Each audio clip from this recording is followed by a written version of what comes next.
नमस्कार प्यारे साथियों, आज हम इस वीडियो में चर्चा करने वाले हैं आर्मी का जो एग्ज़ाम 22 अप्रैल को कंडक्ट हो रहा है उसके बारे में।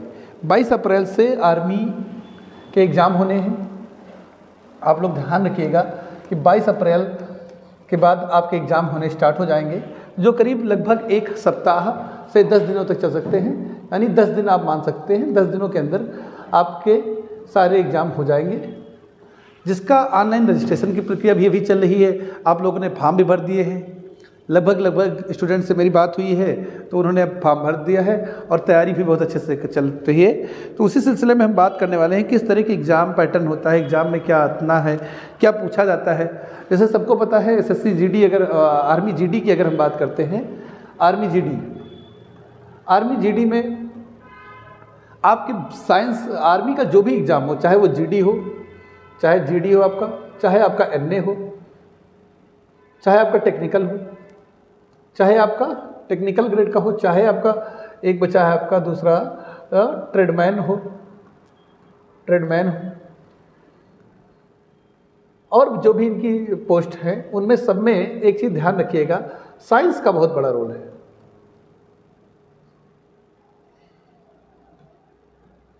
साइंस का बहुत बड़ा रोल है, ध्यान रखना, साइंस का रोल बहुत ज़्यादा है। तो इसी सिलसिले में हम बात करने वाले हैं किस प्रकार से क्वेश्चन आते हैं, साइंस में किस प्रकार से क्वेश्चन आते हैं। जैसे कि पिछली बार कई एग्जामों में हमने देखा, प्रीवियस ईयर के एग्जाम में किस प्रकार के क्वेश्चन आए। जैसे आपसे समस्थानिक, संभारिक, बहुत ही नॉर्मल छोटे छोटे पॉइंट हैं, उन पर क्वेश्चन पूछे गए हैं। समस्थानिक क्या होते हैं, तो आप लोग बताइए समस्थानिक क्या है। तो हमने इसके बारे में कई वीडियो में पढ़ा रखा है, समस्थानिक क्या होते हैं। समस्थानिक क्या है? वे तत्व जिनके परमाणु क्रमांक क्या होते हैं, परमाणु क्रमांक समान तथा परमाणु भार लेकिन भिन्न भिन्न होते हैं। क्या होना चाहिए? परमाणु क्रमांक समान, परमाणु क्रमांक समान होता है तथा परमाणु भार भिन्न होता है। क्या होता है? परमाणु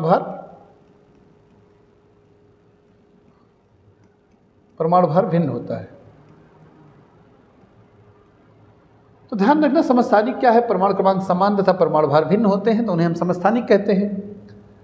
अब यहाँ पर आप देखिए, उदाहरण की अगर बात करें समस्थानिकों के उदाहरण की, तो इनके उदाहरण आपसे कई सारे एग्जाम में पूछा गया उदाहरण जो पूछा गया है। तो हाइड्रोजन के कितने समस्थानिक पाए जाते हैं? आपसे क्वेश्चन पूछा जा रहा है, हाइड्रोजन के कितने समस्थानिक हैं, कितने समस्थानिक होते हैं, यह प्रश्न पूछा जाता है कई एग्जाम में। तो हाइड्रोजन के 3 समस्थानिक पाए जाते हैं। उत्तर हमारा क्या होगा? 3। अब 3 तो हैं, लेकिन 3 कौन कौन से हैं उस पर अगर हम बात करें तो पहला है 1H1, दूसरा हमारा 1H2, अगला है हमारा 1H3। तो 1H3 यहाँ आप देख पा रहे होंगे कि इन तीनों में परमाणु क्रमांक जो नीचे होता है, जिसे हम कैपिटल Z से डिनोट करते हैं, परमाणु क्रमांक सभी में समान है। तो ये तीनों क्या है? समस्थानिक है, लेकिन परमाणु भार इनके क्या है? भिन्न भिन्न है। यहाँ पर 1 है, यहाँ पर 2 है। अब एक तो क्वेश्चन दूसरा यहीं से पुटअप होता है कि ऐसा कौन सा तत्व है जिसमें न्यूट्रॉनों की संख्या 0 होती है, न्यूट्रॉन की संख्या।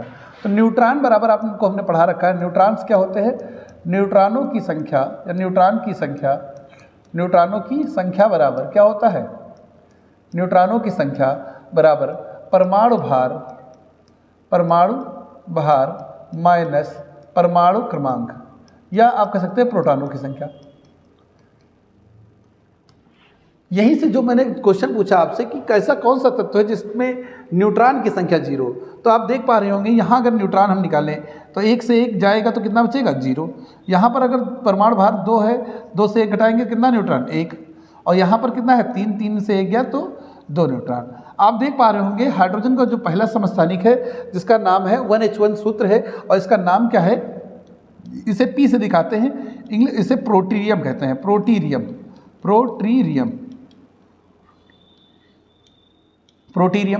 दूसरा 1H2 जिसे हम D से डिनोट करते हैं, इसे ड्यूटीरियम कहते हैं। क्या कहते हैं? ड्यूटीरियम। अगला हमारा है ट्राइटियम। क्या है? ट्राइटियम। कई किताबों में ट्रीटियम लिखा होगा, तो ध्यान रखना, ट्राइटियम जिसका सिंबल है T। तो ध्यान रखने वाली बात है आपको। यहाँ पर हमने पूछा क्या था कि कैसा कौन सा परमाणु या तत्व है जिसमें न्यूट्रॉन की संख्या 0 होती है? तो प्रोटीनियम में न्यूट्रॉन कितने होते हैं? 0। ड्यूटेरियम में अगर आपसे न्यूट्रॉन पूछे कितने होते हैं? 1। अगर वहीं ट्राइटियम में पूछे कितने न्यूट्रॉन होते हैं? तो 2। अब यहाँ से अगला प्रश्न जो बनता है, आपको ड्यूटेरियम से एक प्रश्न बनता है, ड्यूटेरियम का D2O, ड्यूटेरियम ऑक्साइड कहते हैं इसे। ड्यूटेरियम ऑक्साइड इस जो भारी जल का सूत्र है, इसे हम भारी जल कहते हैं, भारी जल, जिसका उपयोग नाभिकीय रिएक्टर में मंदक के रूप में होता है। नाभिकीय रिएक्टर में मंदक के रूप में होता है, मंदक के रूप में किया जाता है। तो ध्यान रखना, नाभिकीय रिएक्टर में मंदक के रूप में हम भारी जल का उपयोग करते हैं। बहुत सारे प्रश्न यहाँ अलग अलग एग्जाम में पूछे गए हैं, तो आप लोग याद रखना D2O जल, भारी जल का सूत्र है। और अगर इसका अणुभार भी आपसे पूछ लेता है तो इसका अणुभार आप बड़े आसानी से बता सकते हैं, क्योंकि यहाँ पर हाइड्रोजन का परमाणु भार कितना है? 2 है। यानी कि ड्यूटेरियम का परमाणु भार कितना होता है? 2 होता है। तो 2 दूनी 4 प्लस ऑक्सीजन कितना? 16। तो अणुभार कितना होगा? 20। तो याद रखना, भारी जल का अणुभार कितना होता है? अणुभार कितना होगा? अणुभार 20 होता है भारी जल का। ये भी ध्यान रखना, कई एग्जाम में पूछा गया है। सामान्य जल का अणुभार पूछा जाए, सामान्य जल यानी H2O का अणुभार, H2O का अणुभार कितना होता है? तो H2O का अणुभार होता है 18। H2O का अणुभार होता है 18। तो आप लोग ध्यान रखना, H2O का अणुभार कितना है? 18। यहाँ सबसे इंपॉर्टेंट बात यह है कि सारे के सारे प्रश्न एग्जाम में पूछे गए हैं। इस तरह के एग्जाम हमने एक छोटा सा टॉपिक उठाया, इसी तरह आपको सारे एग्जाम करवाए जाएंगे। सारे के सारे यूट्यूब चैनल पर आपको ये सारे वीडियो मिलेंगे। आप लोग बस सब्सक्राइब करके हम लोगों को फॉलो करिए। हम आपको एग्जाम से पहले सारे टॉपिक का डिस्कशन यहाँ करवाएंगे। तो याद रखना है। अब हम एक अगला टॉपिक लेते हैं यहाँ से, जीएस में किस प्रकार के प्रश्न पूछे जाते हैं। यहाँ से आप समझ पा रहे होंगे किस प्रकार के प्रश्न पूछे जा गए हैं साइंस से। तो इसके बाद हम जीएस में अगर बात करते हैं, तो जीएस के सेक्शन में जिस प्रकार के जो प्रश्न पूछे जाते हैं, ज़्यादा डीप पे ना जा करके यहाँ पर आपसे नॉर्मल प्रश्न पूछे जाते हैं, जो आपकी क्लास 6-7 स्टैंडर्ड के होते हैं, यानी नॉर्मल क्वेश्चंस होते हैं। जैसे आपसे क्वेश्चन पूछा गया, भारत की सबसे लंबी नदी कौन सी है? अब भारत की सबसे लंबी नदी की अगर पूछी जाए, बात की जाए, तो आप सबको पता है गंगा। लंबी नदी अगर भारत की पूछी जा रही है, भारत की सबसे लंबी नदी, भारत की सबसे लंबी नदी, तो आप क्या कहेंगे? गंगा। अब पूछ सकता है दूसरा, गंगा की सहायक नदियों के नाम बताइए, या निम्नलिखित में से कौन सी गंगा की सहायक नदी नहीं है? तो जैसे पता, जो भी गंगा की सहायक नदियां हैं उसमें सबसे मेन जो इंपॉर्टेंट है वो 2 प्रमुख नदियां हैं। यमुना गंगा की सबसे बड़ी सहायक नदी है भारत के संदर्भ में बात करें। वहीं दूसरी बहुत ही फेमस नदी है ब्रह्मपुत्र। अब ब्रह्मपुत्र नदी से कई सारे प्रश्न बने हैं, अब गंगा से भी कई सारे प्रश्न बने हैं, लेकिन हम यहाँ सिर्फ आपको इस वीडियो में ये दिखाना चाह रहे हैं किस प्रकार के प्रश्न पूछे गए हैं। तो ब्रह्मपुत्र नदी से जो प्रश्न बनते हैं, ब्रह्मपुत्र नदी से पेन गिर चुका है, आप लोग ध्यान रखना, जो पेन गिर गया है इसका मतलब यहाँ से प्रश्न आने वाला है। तो आप लोग ध्यान रखिएगा कि यहाँ से प्रश्न आ सकता है पक्का। पेन गिरने का तात्पर्य भी यही होता है, ज़्यादातर प्रश्न वहाँ से पूछा जाता है। तो हमने जान के नहीं गिराया था, आप लोग ध्यान रखिएगा, गिर गया है प्रश्न। और ये ब्रह्मपुत्र नदी के बारे में हम बता रहे थे। तो ब्रह्मपुत्र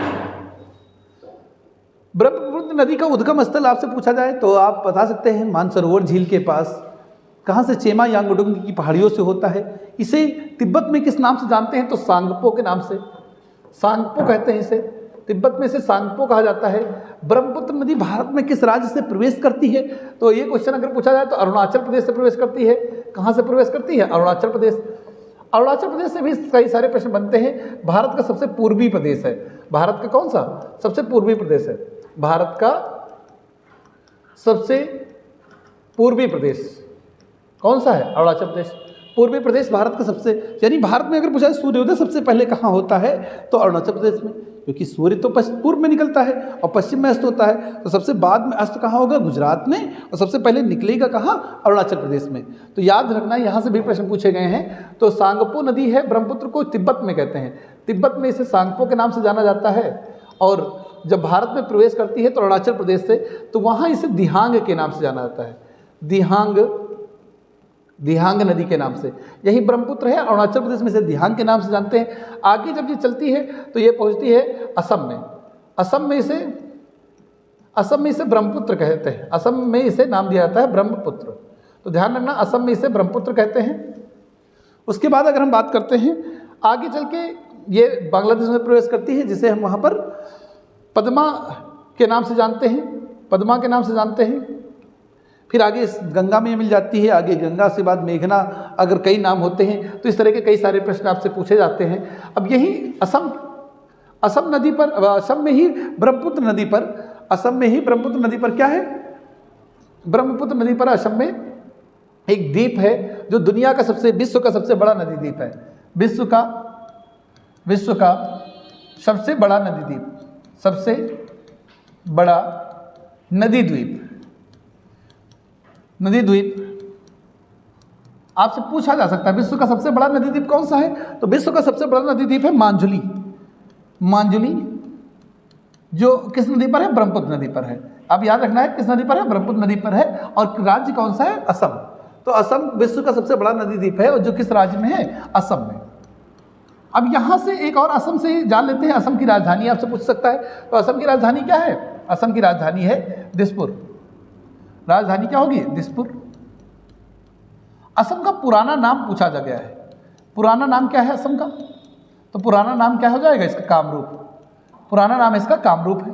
असम का पुराना नाम कामरूप है और इसकी राजधानी दिसपुर है।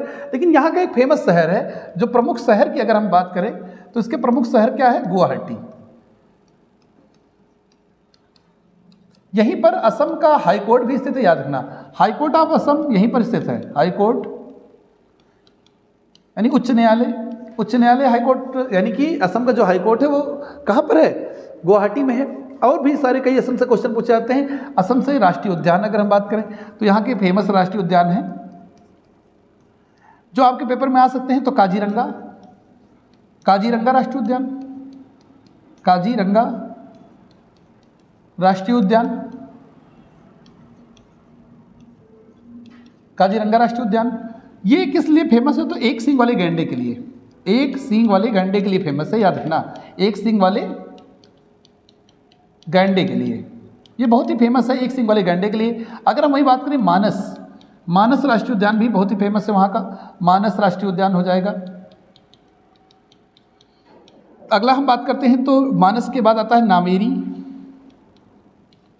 नामेरी भी फेमस है। नामदफा अरुणाचल प्रदेश का है, ध्यान रखना। नामदफा जो है अरुणाचल प्रदेश का है। अरुणाचल प्रदेश का जो राष्ट्रीय उद्यान है उसे नामदफा के नाम से जानते हैं। नामदफा राष्ट्रीय उद्यान अगर पूछा जाए तो दीफू भी है वहाँ पर, नामदफा भी है। और यहाँ से नामेरी राष्ट्रीय उद्यान, काजीरंगा राष्ट्रीय उद्यान, मानस राष्ट्रीय उद्यान और भी सारे हैं। ओरांग राष्ट्रीय उद्यान, ये सब कहाँ के हैं? असम के हैं। लेकिन आपके पेपर में जो ज़्यादा पूछ सकते हैं, काजीरंगा राष्ट्रीय उद्यान किस लिए फेमस है? तो एक सींग वाले गैंडे के लिए। मानस राष्ट्रीय उद्यान, नामेरी राष्ट्रीय उद्यान, ये कहाँ पर है? असम में है। इसी प्रकार के कई सारे प्रश्न बनते हैं और पेपर में देखने को मिल सकते हैं। आप समझ पा रहे होंगे कैसे हमें पढ़ना है। एक एक टॉपिक को उठाएंगे और उसका पूरा एनालिसिस करेंगे ताकि हमारा कुछ छूटने वाला नहीं है। और हाँ, ये चीज़ जरूर ध्यान रखना, भारत के प्रमुख व्यक्तित्व के बारे में जरूर पढ़ लीजिए। जैसे कि फर्स्ट पर्सन ऑफ इंडिया, जैसे आपसे पूछा जा सकता है फॉर एग्जाम्पल, भारत के पहले राष्ट्रपति कौन थे? तो सबको पता है भारत के पहले राष्ट्रपति कौन थे? तो डॉक्टर राजेंद्र प्रसाद जी भारत के पहले राष्ट्रपति थे। इस तरह के प्रश्न पूछेंगे। भारत का प्रमुख पहला चुनाव आयुक्त कौन था? भारत का पहला चुनाव आयुक्त, या चुनाव आयोग की स्थापना कब हुई? तो आपसे इस तरह क्वेश्चन बन सकते हैं। तो हमने याद रखना है, प्रमुख व्यक्तित्व को पढ़ना है और प्रमुख संस्थान को भी पढ़ना है। याद रखना, प्रमुख संस्थान, जो भी संस्थान है प्रमुख, उन्हें पढ़ना है। जैसे कि फॉर एग्जाम्पल में हम यहाँ बता चुके हैं चुनाव आयोग, या हम कहें वहीं BRO, border road organisation, BRO, RBI, बैंकों का बैंक जिसे कहते हैं, RBI के बारे में पढ़ना है। इसरो के बारे में हमें पढ़ना है, DRDO के बारे में हमें पढ़ना है, नीति आयोग के बारे में हमें पढ़ना है, तो ये सारे हमारे इंपॉर्टेंट टॉपिक हैं। नीति आयोग के बारे में पढ़ना है और भी कई सारे इसी प्रकार के टॉपिक हैं जिन्हें हमें डिस्कस करना है, बहुत सारे। जैसे अब नासा से तो कोई क्वेश्चन बनने वाला नहीं आ ज़्यादा, क्योंकि ये हमारा पेपर बहुत इतना बड़ा भी पेपर नहीं होता है कि इतना बहुत डीप क्वेश्चन जाके पूछे जाए। तो इस तरह के प्रमुख संस्थान हैं जिनके बारे में हमें पढ़ना है। और इसी तरह अगला जो हमारा मैथ आता है, अब देखते हैं जीएस में आप समझ पा रहे होंगे इस तरह के प्रश्न पूछेंगे। मैथ वाले सेक्शन में बहुत ही सिंपल से क्वेश्चन पूछे जाते हैं आपसे। कई बार तो फार्मूले सीधा आपसे फार्मूला ही पूछ लिया जाएगा कि बताइए वृत्त के क्षेत्रफल का फार्मूला क्या है। तो वृत्त का क्षेत्रफल हुआ, या किसी प्रकार के जो भी आपके 2D या 3D स्ट्रक्चर होते हैं, वृत्त का क्षेत्रफल, और या 2D आप कह सकते हैं 3D, यहाँ से भी कई सारे क्वेश्चन जो होते हैं, कई सारे फार्मूला पूछे जा सकते हैं। नंबर सिस्टम वाला टॉपिक जो आपका है, वहाँ से भी कई क्वेश्चन बनते हैं। नंबर सिस्टम से क्वेश्चन आते हैं, बहुत सिंपल से क्वेश्चन आते हैं, ध्यान रखना है। संख्या पद्धति और औसत से, एक एवरेज औसत से, साधारण ब्याज और चक्रवृद्धि ब्याज से, साधारण ब्याज व चक्रवृद्धि ब्याज से भी क्वेश्चन बन जाते हैं। चक्रवृद्धि ब्याज, परसेंटेज बहुत ही इंपॉर्टेंट चैप्टर है आपका, प्रतिशत, ये बहुत ही इंपॉर्टेंट चैप्टर है। वर्क एंड टाइम, कार्य और समय से यहाँ से क्वेश्चन बनते हैं, कई सारे प्रश्न यहाँ से बनते हैं। रेलगाड़ी वाले चैप्टर में हम समय दूरी कह सकते हैं, समय दूरी, जिसमें नाव से भी इंपॉर्टेंट क्वेश्चन बन जाते हैं, नाव से भी। ये कुछ महत्वपूर्ण टॉपिक हैं जो वहाँ से क्वेश्चन बनते हैं। इस वीडियो में सिर्फ हम यही डिस्कस करना चाह रहे हैं किस तरह का एग्जाम होता है और किस तरह के एग्जाम में प्रश्न पूछे जाते हैं। आप एक बार प्रीवियस ईयर पेपर को उठाइए और एनालाइज करिए किस प्रकार के प्रश्न पूछे जाते हैं। उसके बाद हम लोग कल से शाम को 6 बजे से हमारी क्लास होगी। आप लोग 6 बजे से लाइव आ सकते हैं, चाहे लाइव के माध्यम से या अपलोड किए जाने के बाद वीडियो को आप देख सकते हैं। 6 से 8 2 घंटे की क्लास हमारी होगी, तो ध्यान रखना आप लोग, 2 घंटे की क्लास होगी। तो कल हम लोग मिलते हैं। Thank you class.